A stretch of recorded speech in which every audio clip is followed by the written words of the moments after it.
Syirkut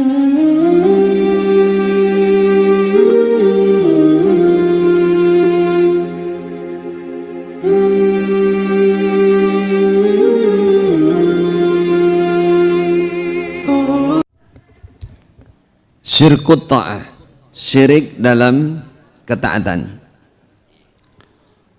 Ada dalam ayat itu, ada untuk orang musyrik Arab Mekah saat itu, ada yang untuk orang Nasrani. Ada untuk orang Nasrani. Kalau untuk orang musyrik Mekah, am lahum syuraka syara'u lahum minad din ma lam ya'dzan bihillah. Mereka menolak Al-Quran, menolak syariat dari Allah. Am lahum syuraka, apakah mereka memiliki syarik-syarik Allah, syirkah-syirkah Allah pembuat syariat. Syara'u lahum minad din, yang membuat syariat khusus untuk mereka berupa agama. Ma lam ya'dzan bihillah, yang tidak diizinkan oleh Allah. Itu syirik mutlak. Syirik mutlak karena menyamakan berhala atau seseorang diyakini 100% sejajar dengan Allah, punya hak membuat syariat. Ini sehingga syariat itu ditaati. Ini juga syirkut ta'ah. Jadi betul-betul syariat Allah ditinggalkan.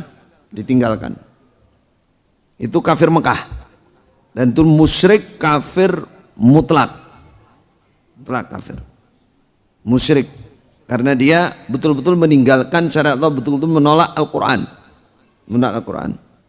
Yang kedua, dalam Al-Quran syirkut ta'ahnya orang Nasrani, Adi bin Hatim. Ketika Rasulullah membaca ayat ittakhadhu ahbarahum wa ruhbanahum arbaban min dunillah, mereka Nasrani menjadikan pendetanya, ahli ibadahnya arbaban, kata Allah dalam ayat, beberapa rob selain Allah, berarti syirik. Dijadikan rob itu berarti musyrik, syirik.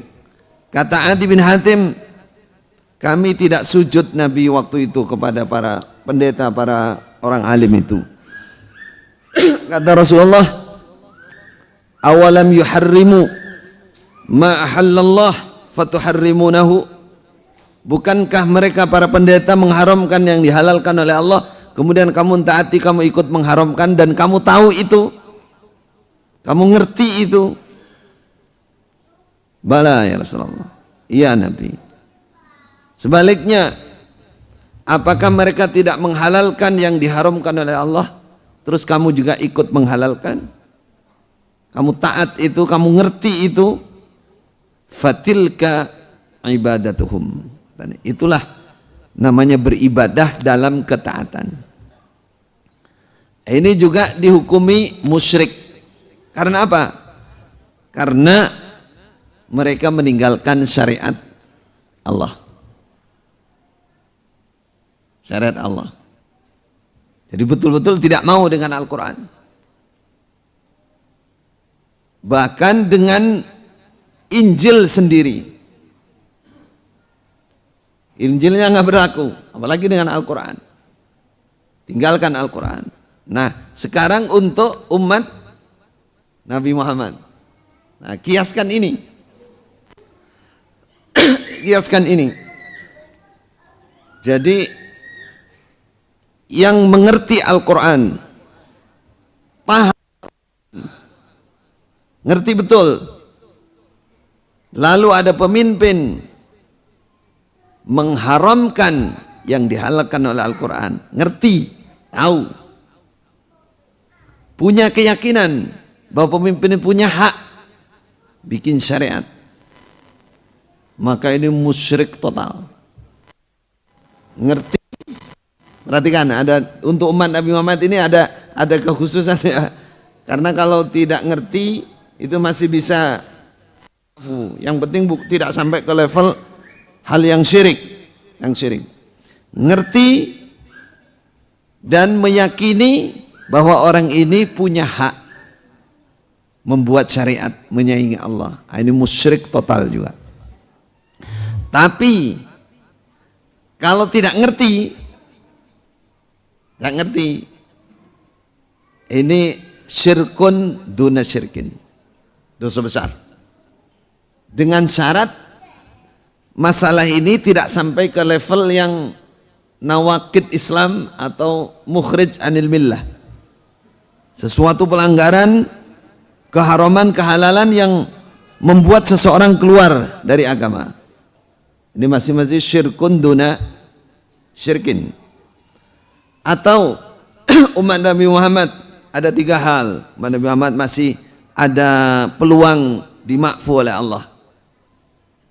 Anil khata' wan nisyan wa mastukrihu alaih. Terpaksa dia, terpaksa.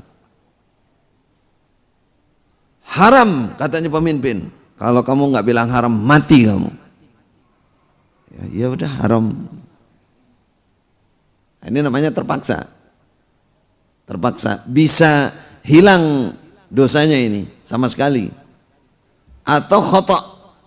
Khata' itu mengira, dikira itu benar padahal salah. Ini masih umat Nabi Muhammad masih seperti itu. Nah, kalau seseorang sembrono, apa sembrono itu? Lalai, tidak ada kesungguhan meneliti itu, dia akan mendapatkan dosa sesuai dengan kelalaiannya itu. Kelalaian itu. Makanya harus ada, kita menghukumnya harus iqamatul hujjah. Jadi saudara tua, mana saudara tua ini? Berhati-hati ya. Kalau Anda nggak selamat dari dosa besar, paling tidak dosa kecil karena kesembronoannya. Kalau memang nggak tahu. Kalau pura-pura nggak tahu berarti tahu itu. Berarti tahu. Ketika dikasih tahu menolak dan pura-pura nggak tahu, nah itu sudah sampai ke pokoknya tidak menganggap bahwa imamnya adalah Tuhan, punya hak. Dia sadar itu bukan Tuhan, tidak punya hak, tapi hanya nafsunya terkalahkan. Dia tidak punya keyakinan itu Tuhan, itu punya hak, nggak punya keyakinan itu belum sampai syirkul akbar. Misalkan syirkul itu dosa besar, syirkun duna syirkin. Itu. Jadi perlu rincian. Cuman namanya semuanya syirkut ta'ah. Tetap namanya syirkut ta'ah. Para ulama mengatakan sesuatu yang masuk ke istilah syirik, kalau sampai di akhirat itu tidak ada pengampunannya, tetap disiksa oleh Allah. Walaupun itu syirik kecil. Syirik kecil nggak ada pengampunannya. Dia disiksa sesuai dengan nilai dosa syirik kecilnya itu. Tapi kalau syirkul akbar,